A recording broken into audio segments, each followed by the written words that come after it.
बिलासपुर गांव में राजीव नाम का लकड़हारा अपनी पत्नी मधु और दो बेटियों मोनी और सोनी के साथ रहता था। राजीव के माता पिता का देहांत उसके बचपन में ही हो गया था। कम उम्र में ही अनाथ हो चुका राजीव अपनी रोजी रोटी चलाने के लिए बचपन से ही अपने गांव में लकड़ियां काटने का काम किया करता था। सारे गांव में उसे राजीव लकड़हारा के नाम से जाना जाता था। सारा दिन काम करके जब वो शाम को थका हारा घर आता तो अपनी बच्चियों का खिलता हुआ चेहरा देखकर उसकी सारी थकान दूर हो जाती। बाबा आ गए माँ। तभी मधु आती है और राजीव की मदद करती है लकड़ियां उतारने में। बाप रे, आज तो बड़ा वजन है इन लकड़ियों के गठरी में। हाँ, कल ही मुझे पन्नालाल सेठ ने कहा था कि उससे कुछ मोटी और बड़ी लकड़ियां चाहिए। शायद शहर भिजवानी है किसी फर्नीचर की दुकान में, और वो बोल रहा था कि इसके वो मुझे पूरे 2000 रुपए देगा। 2000? अरे वाह। तभी उसकी बड़ी बेटी उसके लिए पानी लेकर आती है। बाबा ये लो पानी, आप थक गए होंगे ना। मेरी लाडो अपने बाबा का कितना ध्यान रखती है। अच्छा मधु, अब तो जल्दी जाकर मेरे लिए कड़क चाय बना कर ले आ। आज सुबह से लगातार काम करके बहुत थकान हो गई है। और हाँ, 2 कप चढ़ा देना, सेठ जी भी आते ही होंगे। जी बस यूं गई और यूं आई। कुछ देर बाद सेठ जी उसके घर पहुंच जाते हैं। अरे राजीव, ले आया क्या लकड़ियां जैसे मैंने कही थी?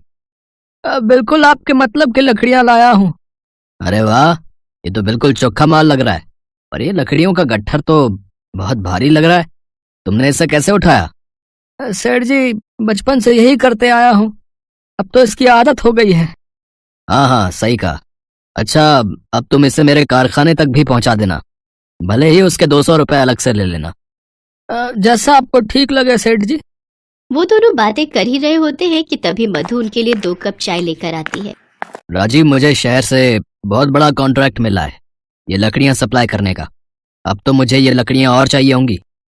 ठीक है सेठ जी, मैं ला दूंगा। और हाँ, उसे सीधा मेरे कारखाने में ही ले आना। ठीक है सेठ जी। मधु बहू, चाय बहुत अच्छी थी। अरे राजीव, अब मेरा मुंह क्या देखता है? लकड़ियां उठा और चल मेरे साथ। जी जी, चलिए सेठ जी। चाय पीने के बाद राजीव लकड़ियां उठाकर सेठ जी के साथ चला जाता है और उनके कारखाने में रख देता है।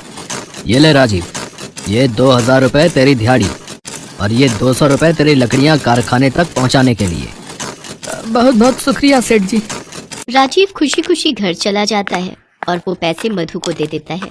मधु, कल ही जाकर बच्चों के स्कूल की फीस भराना। बच्चों की फीस तो 1000 रुपए है जी, बाकी कुछ पैसे बचेंगे, उसमें से राशन ले आऊं।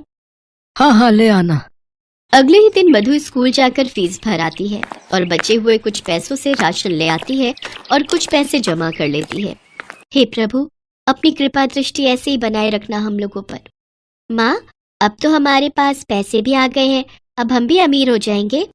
बच्चों, पैसों की चिंता करने की जरूरत तुम्हें नहीं है। तुम दोनों बस अपनी पढ़ाई पर ध्यान दो, बाकी सब हम पर और ऊपर वाले पर छोड़ दो। अगले दिन राजीव खुशी खुशी लकड़ियां काटने जंगल चला जाता है। आज इस बड़े से पेड़ के 3 बड़े बड़े टुकड़े काटता हूँ, इसके कम से कम 6000 तो मिल ही जाएंगे। राजीव सुबह से लेकर शाम होने तक उस पेड़ को काटता रहता है और फिर उसका गट्ठर बनाकर सेठ जी के कारखाने तक पहुंचाता है। सेठ जी उसको 6000 रुपए और साथ में 500 रुपए इतनी सारी लकड़ियां कारखाने तक पहुंचाने के लिए देते हैं। इतने सारे पैसे पाकर राजीव और मधु बहुत ही खुश थे। कई दिनों तक ये सिलसिला चलता रहा। राजीव मोटी मोटी लकड़ियां काटकर सेठ जी को देता और सेठ जी भी उसे अच्छा खासा मेहनताना देते। फिर एक सुबह जब राजीव नींद से जागता है तो उसका शरीर सुन्न पड़ा हुआ होता है और वो बिल्कुल भी हिलडुल नहीं पा रहा था। मधु गांव वालों की मदद से उसे अस्पताल लेकर जाती है। माँ, पापा ठीक तो हो जाएंगे ना? हाँ मेरी बच्ची, ऊपर वाले पर भरोसा रख। लकवा मार जाने के कारण इनके शरीर के हिस्से ने काम करना बंद कर दिया है, और जब तक इनका ऑपरेशन नहीं हो जाता तब तक ये खुद से बेड पर से हिल भी नहीं पाएंगे। ऑपरेशन? तो फिर जल्दी कीजिए ना साहब। इसके लिए पूरे 5 लाख रुपए का खर्चा आएगा। 5 लाख? लेकिन इतने पैसे तो मेरे पास नहीं है। मेरे पति ही हमारे घर में इकलौते कमाने वाले थे। अगर भर सकती हैं तो ठीक, नहीं तो इन्हें घर ले जाइए। बहुत सोच विचार करने के बाद मधु राजीव को घर ले आती है। अब क्या होगा मधु? मैं तो इस बिस्तर से हिल भी नहीं सकता। अब घर खर्च कैसे चलेगा? बच्चों की फीस कैसे भरेंगे? आप फिक्र मत कीजिए, ऊपर वाला हमारी मदद जरूर करेगा। मैंने कुछ पैसे बचा कर रखे थे, अब जब तक कोई नया रास्ता नहीं निकल जाता हमें उन्हीं बचे हुए पैसों से घर खर्च चलाना होगा। और पैसे बचाने के लिए हमें कम से कम और सस्ते से सस्ता सामान ही खरीदना होगा। मोनी सोनी, तुम दोनों अपने बाबा का ध्यान रखना, मैं बाजार से सब्जियां लेकर आती हूँ। अच्छा माँ तुम चिंता मत करो, हम बाबा का अच्छे से ध्यान रखेंगे। इसके बाद मधु बाजार जाकर सब्जियों के दाम पूछने लगी। भिंडी कैसे दीजिए? 40 रुपए किलो। ये राम, इतनी महंगी? ऐसे वो कुछ देर तक सब्जियों के दाम पूछकर आगे बढ़ती रही। तभी उसे बाजार के कोने में एक छोटी सी दुकान दिखाई देती है जहाँ एक बूढ़ी औरत बैंगन बेच रही होती है। मधु उसके पास जाती है। बैंगन ले लो, सबसे सस्ते सबसे अच्छे, 10 रुपए किलो, 10 रुपए किलो। क्या, सिर्फ 10 रुपए? हाँ बेटी, ये मेरी खेत के बैंगन हैं, सबसे सस्ते हैं और खाने में भी बहुत स्वादिष्ट है। अच्छा ठीक है, 1 किलो कर दो माँ जी। मधु वो बैंगन लेकर घर आती है। तभी उसकी बेटी मोनी उससे पूछती है, माँ तुम क्या लाई हो? बैंगन लाई हो बच्चों, आज तुम सबको बैंगन का भरता और टमाटर की चटनी बनाकर खिलाऊंगी। काश बैंगन के भरते के साथ पराठे और रायता भी मिल जाता। हाँ, और मीठे में गाजर का हलवा। अपनी चटोरी जीभ को लगाम लगाना सीखो और अब जो भी मिलेगा उसी में खाना सीखो। अभी मधु ये कही रही होती है कि उसी वक्त वहाँ एक थाली में बैंगन का भरता, टमाटर की चटनी, पराठे, रायता और गाजर का हलवा प्रकट हो जाता है। ये देख सभी हैरान होते हैं। अरे अचानक ये थाली कहाँ से आई? मेरी तो कुछ समझ में नहीं आ रहा। तुम 1 मिनट चुप रहो माँ। हे भगवान, काश मेरे पास एक सुंदर सी फ्रॉक आ जाए। उसके ये कहते ही वहाँ एक सुंदर सी फ्रॉक प्रकट हो जाती है। माँ, ये तो आप कोई जादुई बैंगन लाई हो। जब से ये हमारे घर में आए हैं तब से हमारी सारी मनोकामनाएं पूरी हो रही हैं। ना, मुझे भरोसा नहीं होता, ये कोई जादुई बैंगन नहीं है। मुझे तो तभी यकीन होगा जब मेरे पति पहले की तरह ठीक हो जाएंगे। मधु के इतना कहते ही राजीव बिस्तर से उठ खड़ा होता है। मधु, ये तो सचमुच चमत्कार हो गया, मैं तो सचमुच ठीक हो गया। मधु ये देखकर हैरान रह गई और वो अपने आंसू नहीं रोक पाई। आपका बहुत बहुत शुक्रिया जादुई बैंगन। हे भगवान, मुझे तो यकीन ही नहीं हो रहा कि मैं अपने पैरों पर खड़ा हूँ। आपका बहुत बहुत धन्यवाद प्रभु, आपका बहुत बहुत शुक्रिया जादुई बैंगन। दोनों बच्चियों ने अपने बाबा को गले लगाया। राजीव और मधु की जिंदगी की सभी परेशानियों का अंत हो चुका था। इसके बाद तो वो सभी उस जादुई बैंगन से एक एक करके अपनी इच्छा अनुसार चीजें मांगने लगते हैं। हे जादुई बैंगन, मुझे इतने पैसे दे दो जिससे मैं अपने घर खर्च अच्छे से चला सकूं और साथ ही अपने गरीब साथियों की मदद कर सकूं। उसके इतना कहते ही उसके सामने ढेर से पैसे और सोने के गहने आ गए। हे जादुई बैंगन, मुझे सभी सुख सुविधाओं के साथ एक बड़ा सा घर चाहिए और उसके सामने एक गाड़ी भी चाहिए। देखते ही देखते उनका घर बहुत बड़ा और सुंदर बन जाता है, जिसमें जरूरत की हर चीज होती है और घर के बाहर गाड़ी भी आ जाती है। माँ, बाहर से गाड़ी के हॉर्न की आवाज आ रही है। जब वो सभी बाहर जाकर देखते हैं तो उनके घर के आगे एक गाड़ी खड़ी होती है। वो सब बहुत ही खुश होते हैं। इसके बाद वो अंदर जाते हैं तो मोनी उनसे कहती है, अब मेरी बारी। हे जादुई बैंगन, मुझे सुंदर सी गुड़िया और ढेर सारी चॉकलेट्स चाहिए। इसके बाद वो सब चीजें उनके सामने प्रकट हो जाती हैं। माँ, अब हम और क्या मांगे? बस बेटा, हमारे जरूरत की सारी चीजें हमें मिल चुकी हैं। ज्यादा लालच अच्छी बात नहीं होती। हाँ, अब इस बैंगन को अलमारी में रख देती हूँ। अब हम इसे सिर्फ गरीबों की मदद करने के लिए ही इस्तेमाल करेंगे। उस दिन के बाद से राजीव और मधु ने गरीबों की मदद करने के इरादे से ही उस बैंगन का इस्तेमाल किया। ये जादुई बैंगन राजीव और मधु के पास इसीलिए आया क्योंकि उनका मन एकदम साफ था और वो बिना किसी स्वार्थ के सबकी मदद करने के लिए तैयार रहते थे।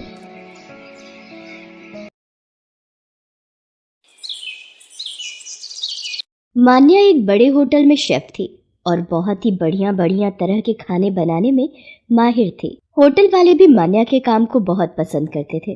मान्या, तुम्हारी बनाई रेसिपी हमारे कस्टमर्स को बहुत पसंद आ रही है। तुम ऐसे ही नई नई डिश ट्राई करती रहा करो। बाकी ये लो तुम्हारी इस महीने की तनख्वाह। Thank you sir. आज सैलरी मिली है, क्यों ना माँ के लिए एक नई शॉल खरीद लूं। ठंड का मौसम भी आने वाला है और राहुल भी बहुत समय से नया बैट खरीदने के लिए कह रहा था। उसका जन्मदिन भी आने वाला है। उसके लिए एक बैट खरीद लेती हूँ। मान्या अपनी माँ के लिए शॉल और अपने छोटे भाई के लिए एक बैट खरीद कर घर पहुँचती है। अरे वाह दीदी, नया बैट। आज मैं इसी बैट से क्रिकेट खेलूंगा। मान्या बेटा, तुझे सैलरी मिलती है, तू हमारे लिए इतना कुछ ले आती है, अपने लिए भी कभी कुछ खरीद लिया कर बेटा। माँ, आप दोनों के लिए खरीद लेती हूँ तो समझो मुझे उसी में दुनिया की खुशी मिल जाती है। मान्या सबके बारे में कितना सोचती है। हे भगवान, मेरी बच्ची को सदैव सफलता मिलती रहे। आपका आशीर्वाद मेरी बच्ची पर सदैव बना रहे। मेरी बच्ची ने बचपन में बहुत दुख देखे हैं। अपने पिता के जाने के बाद सारी जिम्मेदारी इसी ने संभाली। मान्या इसी तरह से मेहनत से होटल में काम कर रही थी। मोनिका नाम की एक लड़की भी उसी होटल में वेटर की नौकरी करती थी। वो भी मान्या के बनाए खाने की बहुत तारीफ करती थी। मान्या यार, बहुत दिनों से तुम्हारे हाथ की पाव भाजी नहीं खाई। अरे तो कल छुट्टी है, कल मैं तेरे लिए स्पेशल पाव भाजी बनाऊंगी, तू कल घर आ जा। चल पक्का, कल शाम की पार्टी तेरे घर। अच्छा तुझे पता है, होटल में पूर्वी नाम की एक नई लड़की आई है। इससे पहले वो विदेश के किसी बड़े होटल में शेफ की नौकरी करती थी। बड़ी मॉडर्न टाइप की है। पता नहीं कितने लोग यहाँ पर शेफ की नौकरी के लिए आते हैं। आने दो, कोई बात नहीं, वो भी हमारी तरह ही काम के लिए आई होगी। वो तो बात ठीक है, पर मैनेजर साहब भी उसकी बहुत तारीफ कर रहे थे। विदेश के होटल में पहले काम किया हुआ है, इसीलिए वो ज्यादा ही इतरा कर बात कर रही है। मोनिका अभी मान्या से बात कर ही रही थी, तभी होटल का मालिक एक लड़की को लेकर आता है। मान्या, ये पूर्वी है। आज से ये तुम्हारे साथ ही शेफ का काम करेगी। पूर्वी, तुम एक बार होटल की रसोई देख लो, कोई कमी लगे तो बता देना। और मैं जानता हूँ तुमने तो पहले ही इतने बड़े होटल में शेफ की नौकरी की हुई है, तो तुम्हें समझाने की जरूरत नहीं पड़ेगी। तुम्हें तो पता ही होगा कि कस्टमर्स किस तरह का खाना पसंद करते हैं। आप चिंता मत कीजिए सर, अब मैं आपके होटल में आ गई हूँ ना, अब देखना आपके होटल में कस्टमर्स की भीड़ लगी रही। पूर्वी मान्या के साथ काम पर लग जाती है, पर पूर्वी बहुत ही चालाक लड़की थी। सारा काम मान्या करती थी, पर जैसे ही मैनेजर सामने पड़ता, पूर्वी झट से काम का दिखावा करने लगती। पूर्वी काम को लेकर अक्सर लापरवाही दिखाती थी। ऐसे ही एक दिन, पूर्वी ये ऑर्डर रेडी करना है और ध्यान रहे ये खाना बिना मिर्ची का बनाना है। एक सेकंड, मेरा जरूरी कॉल आ रहा है, बाकी तुम चिंता मत करो, मैं ध्यान रखूंगी। अरे मान्या, जरा ये 2 ऑर्डर रेडी करने हैं, मिर्ची ज्यादा रखना, मैं जरा एक कॉल अटेंड करके आ रही हूँ। खाने में मिर्च होने से और वो भी ज्यादा मिर्च खाकर कस्टमर्स गुस्से में आ जाते हैं। ये इतनी बड़ी गलती कैसे हुई मोनिका? मैंने तुम्हें कहा था कि इस ऑर्डर में मिर्ची नहीं डालनी है। सर, मैंने तो पूर्वी को बोल दिया था, पर उसने ऐसी गलती क्यों की मुझे नहीं पता। सर, आपको पता है मेरे एक विदेशी फ्रेंड हमारे होटल में मेहमान बनकर आ रहे हैं, इसलिए मैं उनसे फोन पर बात कर रही थी। मैंने मान्या को बोल दिया था इस खाने में मिर्च नहीं डालनी है, फिर उसने मेरी बात को अनसुना कैसे कर दिया मुझे नहीं पता। मान्या, मैं तुम्हें अभी इसी वक्त नौकरी से निकाल रहा हूँ, कल से आने की कोई जरूरत नहीं है। सर, जहाँ झूठ पर विश्वास किया जाता हो वहाँ मैं खुद नौकरी नहीं करना चाहती। Thank you. मान्या उदास मन से घर आ जाती है और सारी बात अपनी माँ को बताती है। तूने बिल्कुल ठीक किया बेटा, जहाँ इज्जत ना हो ऐसी जगह पर नौकरी करने की कोई जरूरत नहीं है। नमस्ते आंटी जी। मान्या कैसी? अरे मोनिका, तू आज जॉब पर नहीं गई? तुझे पता है मेरा भी उस होटल में तेरे बिना दिल नहीं लग रहा था, इसलिए मैंने वो जॉब छोड़ दी। मोनिका, तूने मेरी खातिर जॉब छोड़ दी? पर मोनिका, अरे कोई बात नहीं, वैसे भी वो जॉब करते करते मैं तंग आ गई थी। अब कुछ दिन का ब्रेक लेकर फिर कोई काम ढूंढूंगी। चल, आज फिर मैं तुझे अपने हाथ की पाव भाजी खिलाती हूँ। उस दिन भी तू आ नहीं पाई थी। मैंने एक नया काला मसाला बनाया है, आज पाव भाजी में वही डालूंगी। इसका मतलब आज तो मुझे काली पाव भाजी खिलाने वाली है। हाँ, यही समझ ले, काले मसाले की बनी काली पाव भाजी। मान्या, काली पाव भाजी तो बहुत ही स्वादिष्ट बनी है। मान्या, तू सचमुच बेस्ट शेफ है। इस पाव भाजी को खाकर मेरे दिमाग में एक आइडिया आया है। क्यों ना तू काली पाव भाजी का ठेला शुरू कर दे? क्यों ना दोनों मिलकर शुरू करते हैं? आधे पैसे मैं लगाऊंगी, बाकी के आधे पैसे तू लगा ले। दोनों पार्टनरशिप में काम करेंगे। क्यों आंटी जी, सही कह रही हो ना? आइडिया तो अच्छा है। मान्या, तुम बताओ बेटा। माँ, अगर आप दोनों को ये सही लग रहा है तो ठीक है। मोनिका, हम दोनों मिलकर काली पाव भाजी का ठेला शुरू करते हैं। मान्या और मोनिका दोनों मिलकर काली पाव भाजी का ठेला लगा लेते हैं। मान्या के हाथों की बनी काली पाव भाजी लोगों को बहुत पसंद आ रही थी। धीरे धीरे उनके ठेले पर भीड़ बढ़ती जाती है और मान्या और मोनिका की काली पाव भाजी सोशल मीडिया पर फेमस हो जाती है। मान्या, तेरे हाथों में जादू है। आज देख हमारे ठेले पर कितनी दूर दूर से लोग काली पाव भाजी खाने के लिए आने लगे हैं। ये देख हमारे ठेले की काली पाव भाजी के सोशल मीडिया पर कितने वीडियोस बने हैं। मोनिका, ये सब तेरे कारण ही संभव हो पाया है। तू अगर मुझे हिम्मत ना देती तो मैं तो बिल्कुल निराश हो गई थी। मान्या, ये तेरा हुनर है जो तुझे यहाँ तक लाया है। अच्छा सुन, मैंने वो तुझे बताया था ना, होटल खोलने के लिए एक अच्छी जगह मिल गई है। आज ही देखने चलते हैं। मान्या के खाना बनाने का हुनर और मोनिका की दोस्ती दोनों जब आपस में मिल गए तो उन दोनों ने अपने काम में सफलता हासिल की और कुछ समय बाद उन्होंने अच्छे पैसे कमाकर